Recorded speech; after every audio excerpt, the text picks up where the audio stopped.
Hey there, so the team over at FOOP sent over their organic broad spectrum plant spray. This is a spray fertilizer that you put directly on your plants. I really like that for this bottle.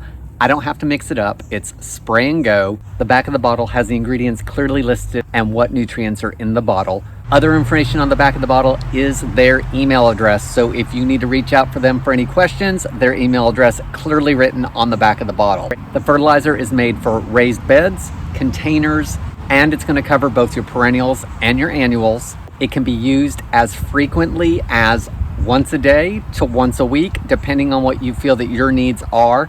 I know this is silly, but one of the things I like is that the top of the bottle, the stream and spray are actually carved out on the plastic.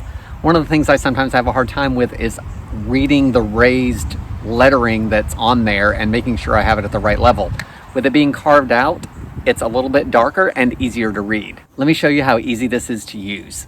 The first thing you want to do is give it a good shake to give everything a good mix in case it's settled. Next, I'm just going to give my plants a spray above so it coats the plant. Once it's sprayed on, it's coated the plant without it being drenched. That's how easy it is to spray on. It's loaded with organic ingredients such as fish emulsion, fish manure, sea kelp, but they've also got some peppermint oil to give it a nice minty scent. Really like this product, easy to use, pleasant scent, can use it often if need be. I hope this helps you decide on if FOOP is a good plant spray for you.